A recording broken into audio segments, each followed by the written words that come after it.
The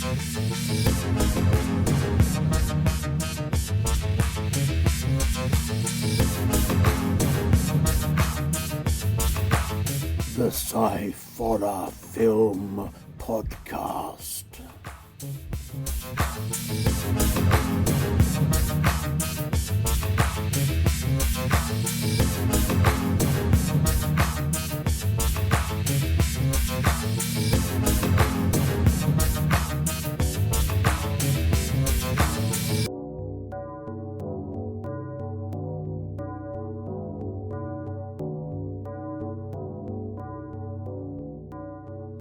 Hello and welcome to the Sci-Fi Film Podcast.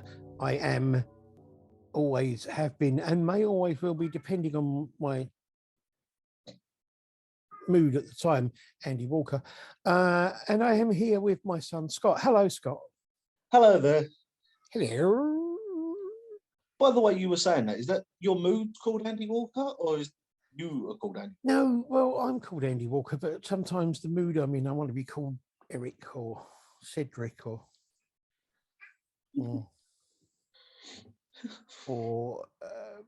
just Ricardo, Eric, or just like one name, like Cher and Adele and stuff like that. You just want one name. Ricardo. That's quite a good name. Eduardo Caravanette, famed orchestra, famed band leader. You never heard of him? I don't know, probably. It's a great. They're a great band. Eduardo Caravanette and the Flying Marimba Sisters. They're. I think you have told me about this before. Yeah, they're a great band. They sort of Latin style cover versions of Slayer.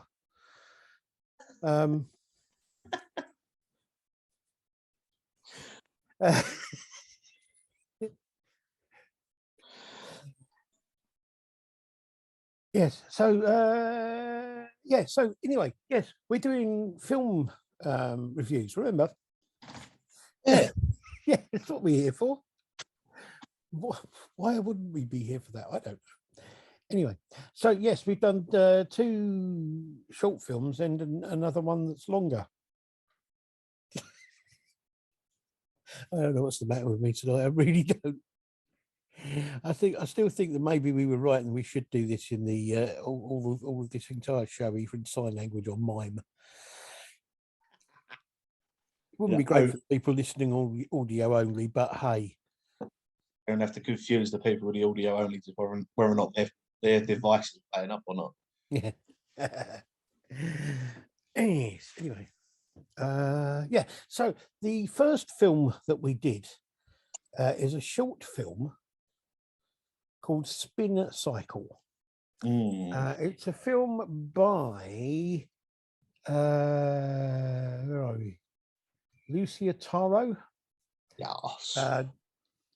DOP on it was Christy Pushy. Music by Natalie. And the sound was by Elizabeth Champion. The cast is, I think I forgot this right, Ali Dussimber and Brittany Forsmo, which is a great name. The synopsis says, doing laundry is already a horror show for most of us, especially when you get to share a handful of machines with 30 plus tenants. But for Cam, the ultimate dilemma is whether or not she should move someone's laundry who seems to have forgotten it in the only dryers. The consequences of that decision turn out to be more extreme than she could have imagined. Dun, dun, dun.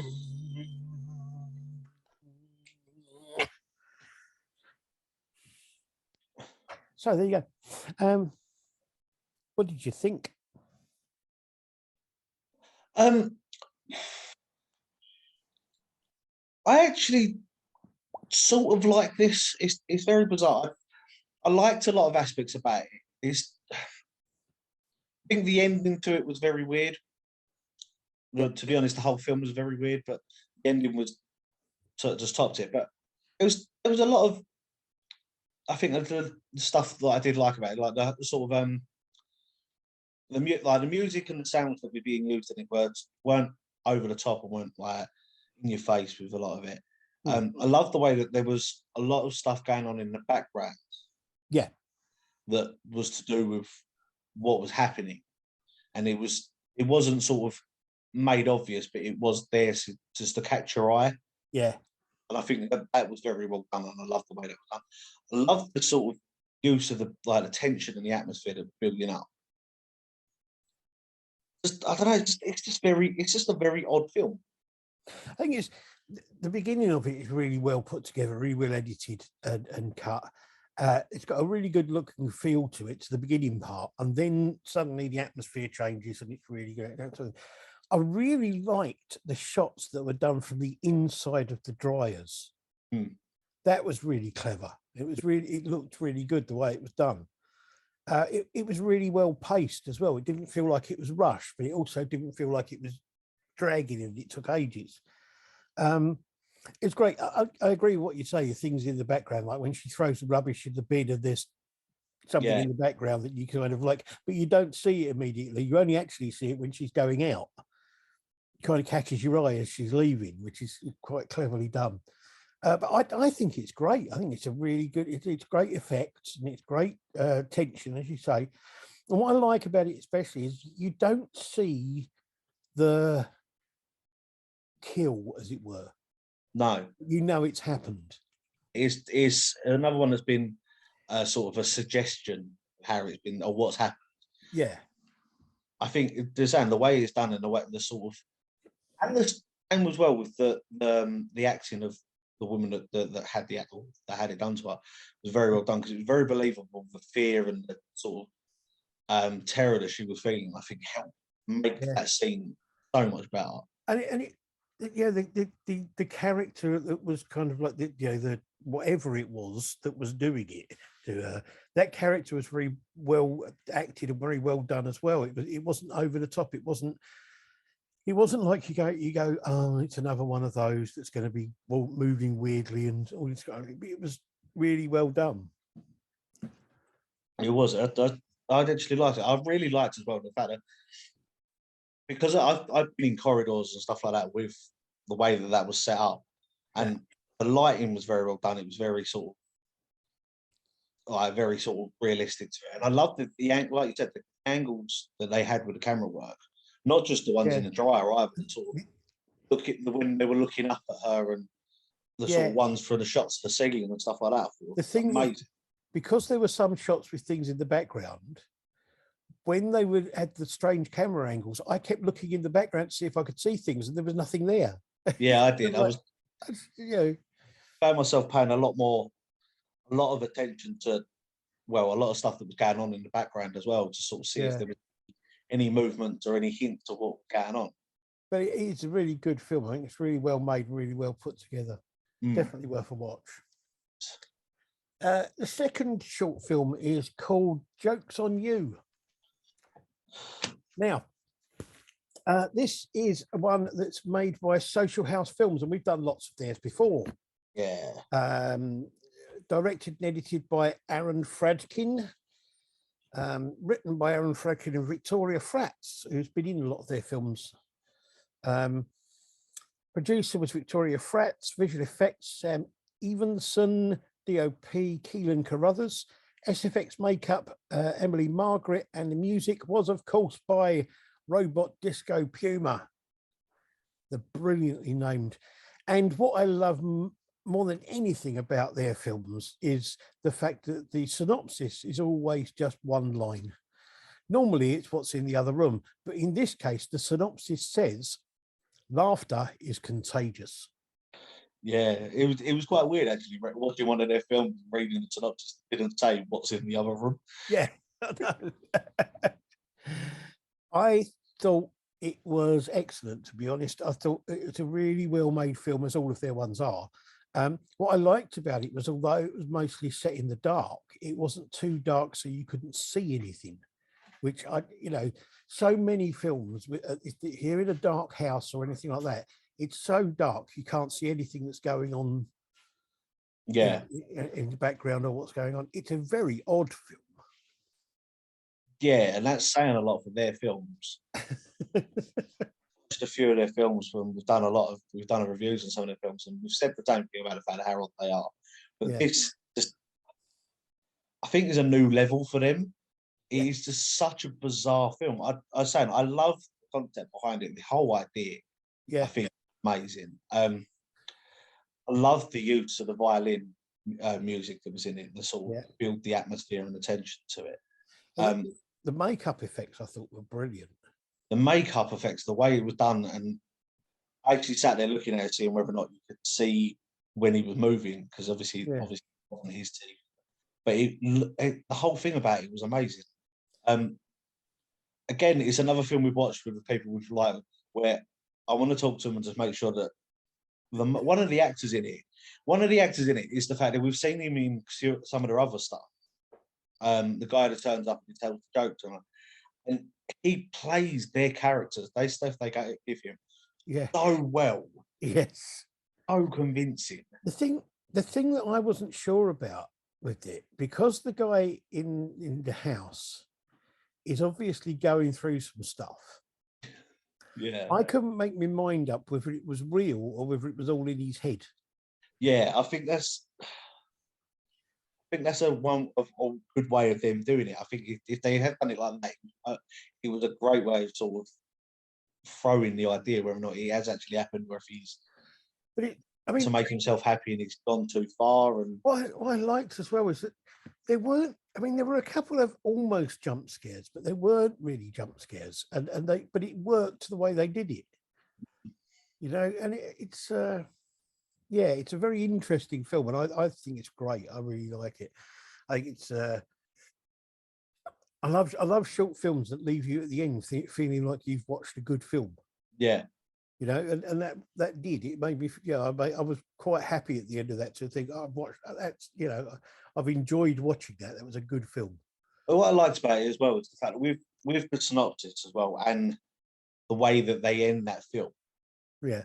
Is like we said before with a few other things. It could very well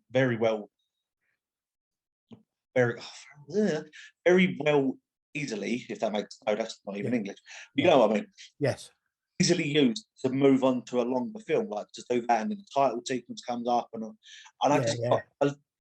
it's not a problem if it doesn't, because it's such a great way to end it. Yeah, I agree. It is incredibly well done. It's really good. Really like it. It's really worth having a look at. Following Social House Films, I would say, would be a good thing. Yes. So follow their stuff. Just even go and have a look at some of their back catalogue, some of their other stuff that they've done. Like obviously we've said about it before. It's such amazing and such different ideas about things. Yeah. Right. So on to our feature film, and our feature film this week is the 1983 science fiction film Brainstorm. This is directed by Douglas Trumbull. Apart from Brainstorm, he did Silent Running. He was the director for Silent Running and lots of short films, some of them were sci-fi. He was the producer for a TV series called The Star Lost. He was also the producer for The Man Who Killed Hitler and Then Bigfoot. Oh, what? Yeah. The original story was by Bruce Joel Rubin, who was also involved in the writing of Ghost, Deep Impact, and The Time Traveler's Wife. But he was involved in writing the screenplays for them. Okay. The screenplay for this was written by Robert Stitzel, who wrote 2 episodes of Thunder on TV, 1 episode of The Fantastic Four on TV, 6 episodes of Godzilla on TV. George has joined us. And it was also co-written by Philip Frank Messina, who literally has written nothing else. Yeah. So there you go. The cast. Now, I'm not going to read out all of the crew because that could take us forever. But the cast, sticking to the main ones. First of all, we have Christopher Walken. Christopher Walken has been around since the early 70s, late 60s, early 70s, and films that he's done that we would be interested in. The Mind Snatchers in 1972, The Sentinel in 1977, The Dead Zone in 1983, Communion 1989, Batman Returns in 1992, The Prophecy in 1995, Prophecy 2 in 1998, Sleepy Hollow in 1999, Prophecy 3 in the year 2000, Evil Calls the Raven in 2002, the Stepford Wives remake in 2004, and Click in 2006. I love Christopher Walken. I think he's brilliant. He's a very underrated actor. Absolutely. Now, Natalie Wood is the next one. Now, Natalie Wood hasn't made much that would normally come into what we would study the way of ghosts or like horror and sci-fi, but she was in The Ghost of Mrs. Muir in 1947 as a young child, and Meteor in 1979. Now, this was actually her last film. Yeah. Then we have Louise Fletcher. Now, Louise Fletcher was in one episode of One Step Beyond on TV. She was in The Exorcist 2, The Heretic in 1977, Mama Dracula in 1980, Strange Behavior in 1981, Strange Invaders in 1983, Firestarter 1984, Invaders from Mars 1986, Flowers in the Attic 1987, one episode of Worlds Beyond on TV, an episode of The Twilight Zone, Shadow Zone in 1990, Nightmare on the 13th Floor in 1990, one episode of Deadly Nightmares on TV, one episode of Tales from the Crypt on TV, and one episode of the Ray Bradbury Theatre on TV. The Haunting of the Seacliff Inn in 1994, Virtuosity 1995. I don't remember listing her in that. Maybe I did. Can't remember. It's been a while. The Stepford Husbands in 1996, Frankenstein and Me in 1996, VR5, 6 episodes. That's a TV series. No idea what that was. One episode of a TV series called Brimstone. The Devil's Arithmetic in 1999. She was in 14 episodes of Star Trek Deep Space Nine. 2 episodes of Heroes. She was in Grizzly 2 in 2020. That's quite a few films, isn't it? Yeah. It's not doing bad. Not doing bad. Then we move on to Cliff Robertson. Now, Cliff Robertson's been around for years. He started off with Rod Brown of the Rocket Rangers. 59 episodes of a TV series in America. 2 episodes of The Twilight Zone, 2 episodes of The Outer Limits, 5 episodes of Batman. In the 1960s, 70s, 70s. 2002 Spider-Man. 2002 13th Child, 2004 Spider-Man 2, and 2007 Spider-Man 3. He played Uncle Ben. Yeah. And we have a guy called Jordan Christopher who has done nothing else. Well, I suppose if you, I don't know. I was about to say if you peak at your prime, then you probably don't want to carry on, but I'm not too sure about this film. So. Then we've got Donald Houghton, who did Dark Shadows TV series. He did the pilot episode for that. Nightwing in 1979, The Hearst 1980, Invaders from Mars in 1986, Freeway Maniac in 1989, Alien Nation TV series he did 1 episode of, Buried Alive in 1990. He did 1 episode of Quantum Leap and 1 episode of Star Trek Deep Space Nine. Wow. Yeah. Then we have Alan Fudge, who's got a great name. I love Alan Fudge. He did 1 episode of a TV series called Circle of Fear, Bug in 1975, Capricorn 1 in 1977, Wonder Woman TV series, 1 episode of, Man from Atlantis TV series, 16 episodes of that. He did Are You in the House Alone in 1978, Chiller 1985, 1 episode of the TV series of Twilight Zone, My Demon Lover in 1987, 1 episode of Alien Nation on TV, Nightmare on the 13th Floor, He was in Edward Scissorhands in 1990. One episode of Quantum Leap. 1994, he did Mantis. He was on one episode of Dark Skies and two episodes of Beyond Belief. There you go. Then we have Joe Dorsey. Now, Joe Dorsey was in Grizzly in 1976, The Manitou in 1978, The Visitor in 1979.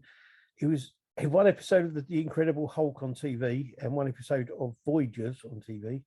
He was in War Games in 1983, Philadelphia Experiment in 1984, Misfits of Science TV series, one episode of that, and he was in Pet Sematary 2 in 1992. We're getting there. We're coming towards the end. Only a few more. Bill Morley. He was in Death Race 2000 in 1975. Two episodes of Mork and Mindy. This House Possessed in 1981. Ghost Warrior in 1984. Elvira, Mistress of the Dark in 1989. The Visitor, one episode of TV series The Visitor. And then lastly, we have Jason Lively, who was in Night of the Creeps in 1986, The Possessed in 2017, and In From the Outside in 2021. Yeah, there's a fair bit of stuff there. Yeah, there's a fair bit of there's a fair bit of everything there, really, isn't it? It's sort of... Yeah, I mean, the thing is, those are only the horror or sci-fi things that they've done. They did a hell of a lot of other stuff that wasn't horror or sci-fi. I mean, you look at Christopher Walken. I mean, he's been in dozens upon dozens of films. Yeah, he's been in almost everything. Yeah, sometimes only for 5 minutes, but he's been in it. What I do find interesting is things like the fact that he was in Sleepy Hollow, which is about the legend of a guy called Ichabod Crane. Yeah. And in the Dead Zone, that's the last thing he teaches to his class before he has his accident and goes into a coma. Yeah. And he quotes from it partway through the film. There's that kind of connection that's quite interesting. So,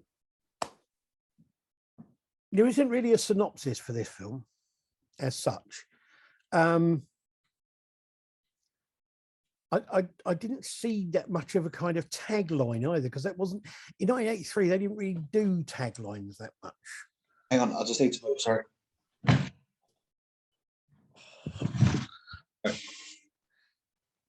Pins and needles in my leg. Okay.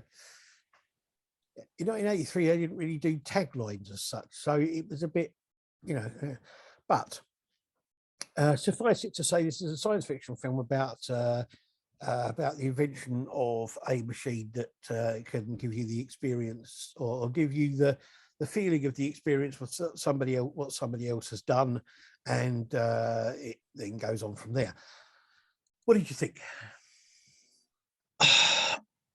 I don't know. I'm very confused about this film. Okay.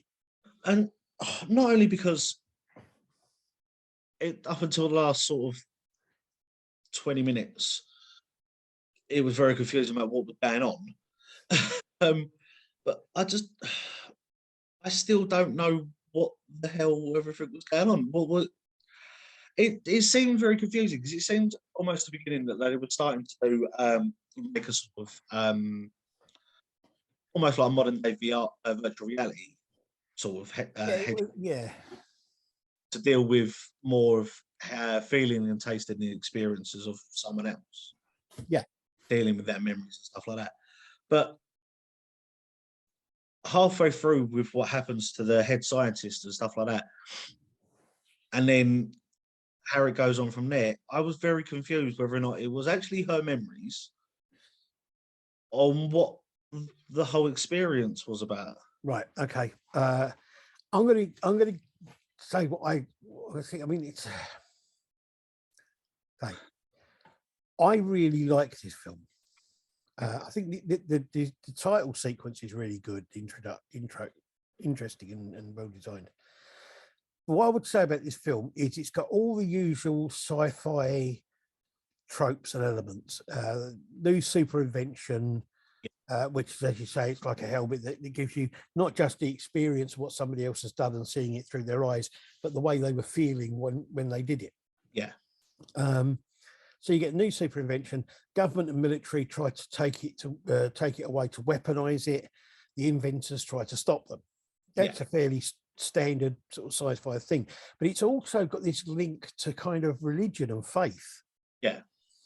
Because the last part, which is the bit you're confused about, is really about what happens to the soul or the spirit once you're dead and it leaves the body. Yeah. So that's what that last part is. It's the journey of the spirit out of the, because he's seeing what she was experiencing, but it's linked to her psyche, her spirit, if you like. So he's kind of living what she was experiencing. It seems to very good. Obviously, now it's been explained and stuff like that, it makes a bit more sense. But I think in the film, it misses that a little bit, unless you're proper paying attention, I suppose. Yeah, I don't know. It's I mean, it can. I think it could be a bit better, kind of explained, maybe. But I don't know. I just really like that kind of mix of the whole hard science and spirituality. Kind of, it's not something you see in science fiction films very often. It doesn't happen very often. Oh, don't be wrong. I'm not saying it's a bad film. It confused me. No, I was saying there's a lot of stuff I did like about it. So I love the sort of the fact that, like you said, they keep a lot of the science in it as well. There's a lot of hard science that's been proven. You can see it the whole way through the film. I love some of the camera work they did. When the first sort of scene when they're showing Christopher Walken being in basically the mindset of someone else, like having their thoughts and their feelings and their senses and like played into them. I love the way that they portrayed that with the camera, at the person's eyes and the screen it was on. I think that was very well done. The graphics in it as well, I thought were very amazingly. I loved actually some of when they were doing the shots of on the location, like sort of landmarks and stuff like that. They were going through the aerial views and stuff like that they had were amazing. Yeah. Like I know that I've seen films now that haven't been anywhere near as well put together like than that was. Yeah. I mean, I agree. I mean, as well is that the effects, the visual effects, and also the camera effects, all that kind of thing. Given the fact that this is 1983, I mean, they look really good, and they don't look that dated. I was just saying, I have actually put that. The graphics looked amazing and still do. It's not something like with a lot of films that you can see where it's dated, where they used obviously the technology at that time. But with this one, it's so hard to see. It draws you in so much to it that you can't tell anyway. Yeah. I mean, there are a few things in the film that are a little bit dated. Some of the cars, some of the fashion, some of that sort of thing. But it doesn't take away from the film. It's really, because it's such a good film, it doesn't take away from it at all. There's some very dubious moral stuff going on in the whole thing. Like the guy who gives himself a complete physical breakdown because of the fact he's experiencing somebody else having an orgasm over and over and over again. Yeah, that's a little bit dodgy. There's also dubious morals shown by Christopher Walken's character when he deliberately shows his wife all the memories of the things that they did that made her love him at a point where she's about to leave him. Yeah, I did notice that. It's a little bit dubious, to say the least.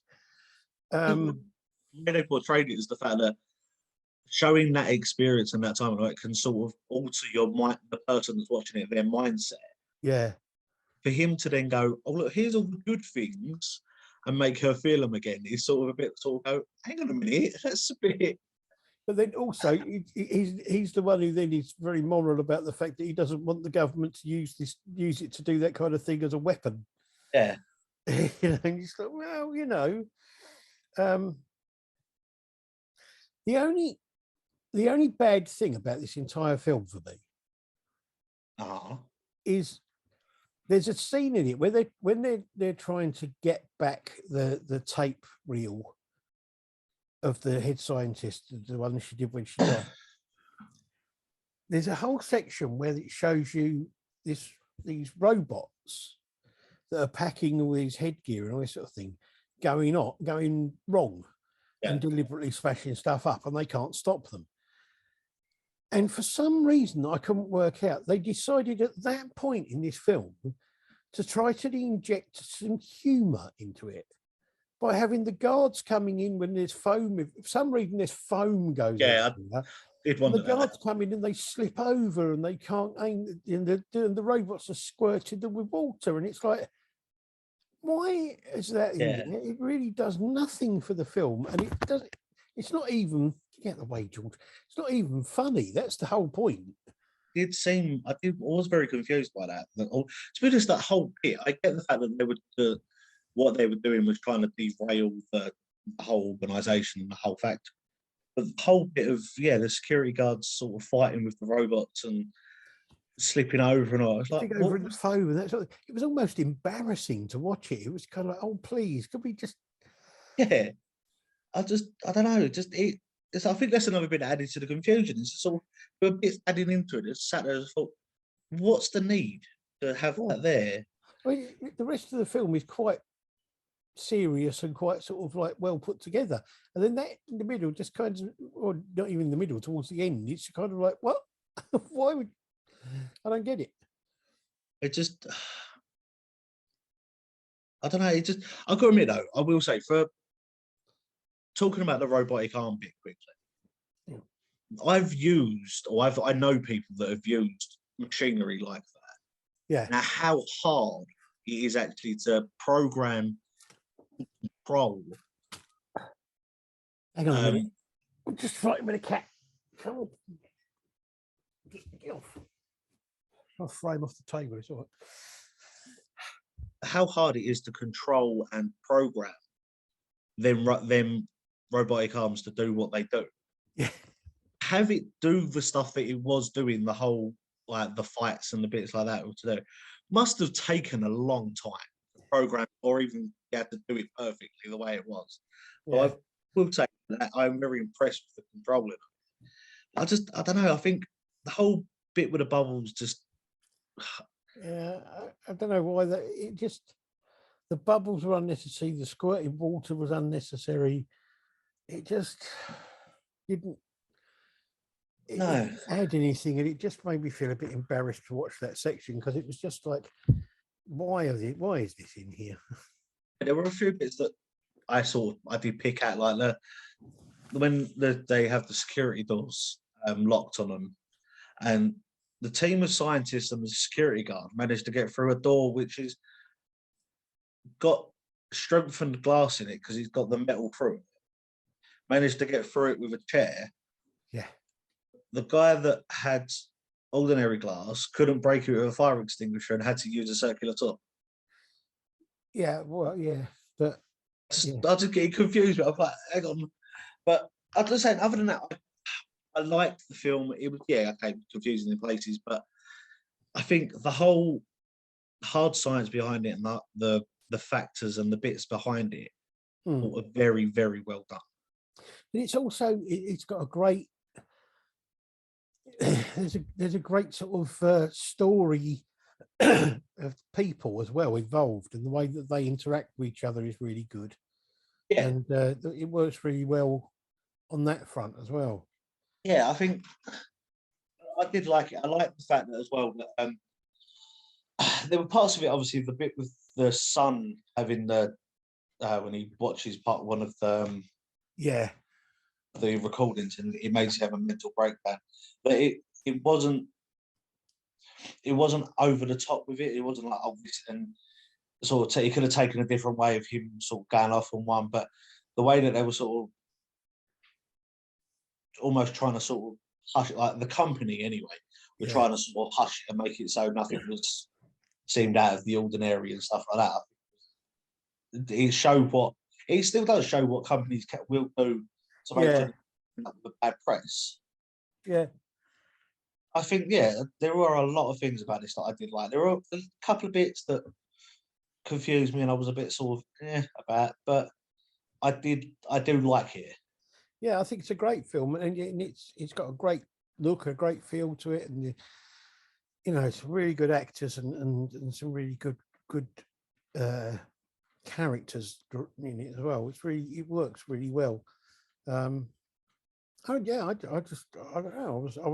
I was quite blown away with how good it was, to be honest. Now I remember watching this. Yeah.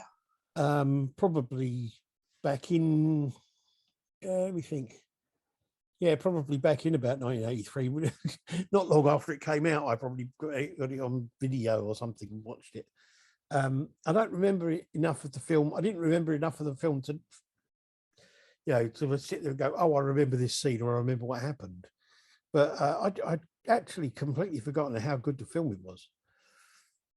I'm thinking that maybe I have to rewatch some films I haven't seen for a long time and see if any of them are as good as well. I will say as well, for a film of sort of late 70s, early 80s sort of film we've watched before, where there's a lot of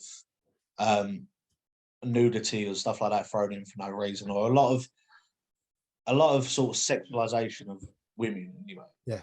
I like this because of the fact that okay, there was a scene where it happens, but the head scientist is a strong woman. She shows the fact that she tries to she dies off, but again, she stands her ground and sits there doing it. And I really like that about this film. Yeah. No, I agree. And if you look at it, Natalie Wood's character is a fairly sort of strong, woman as well when it comes to it. But yeah, no, I agree with you. And the thing about it as well is that the scene that's got the sex in it isn't a gratuitous scene that's just put in there for no reason, because it's used as a part of the plot line, part of the storyline. Which in most of the other films we've watched isn't there at all. It's just there for the sake of it. That's what I say. There's the fact that it was there, okay, but it was tastefully done. It wasn't put in for no reason. It wasn't over the top. It wasn't, look, we can do this. And as well with the way that the women were dressed and treated and stuff like that in this film, it wasn't sort of scantily clad women in sort of very tight stuff. It was what people would have worn. Yeah, absolutely. I think it's interesting as well now is the fact that one of the things that kind of dates this film in a way is the fact that nowadays there is no way that you would necessarily get away with having a lead character who's chain smoking. Yeah. It was just like she had a cigarette in her hand at almost every shot. Almost every time that the camera either panned to her or went or panned away, or you see it, she either was lighting up a fresh bag halfway through one, or like in the process of smoking one. Yeah. That wouldn't be allowed nowadays, I don't think. Grand or stuff like that, but not like in your face chain smoking it one after the other. Yeah. Well, yes, it was very good. I would definitely recommend this film to anyone out there because I think it's a really good film. So there you go.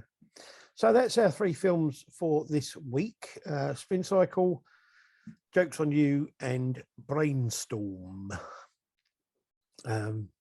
Yes, one for the 1980s, a film from the 1980s that I can say I really like. You never know, we might find some more. Or pushing fate now. There's bound to be a load that I don't like. You've got to have that one or dime a dozen that you've got to have. I kind of, I don't know why, but I'm not a huge fan of the 80s. Not that I remember much of it, you understand, but I don't remember any of it at all. No, well, you wouldn't. No. No, there's good reason for that. Yeah. Right. So thank you, Scott, for joining in the revelry and the stuff and what do I call it, and thingy bob and all that kind of thing. Glad I could help and be here and talk. Next week, Are we going to do this whole next week? Master. What?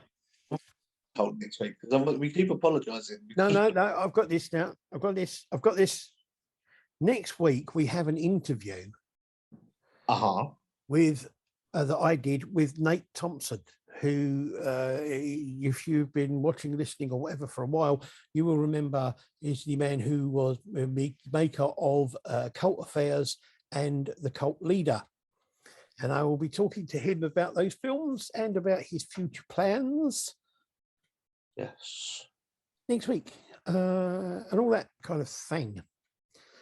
In the meanwhilest, during the meanwhilest, could I just say, in all honesty and with all kind of reverence to Reverend Nick, I'd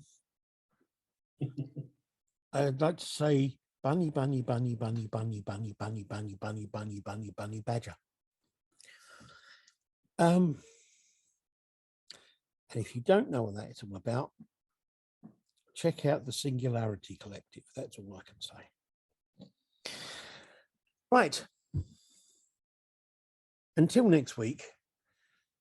7 days until next week.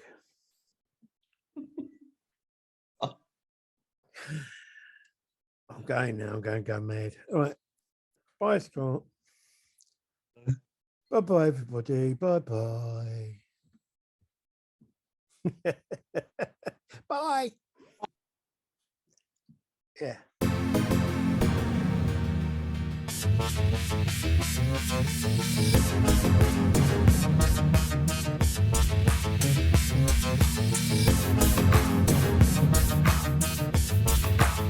The Sci-Fi Film Podcast.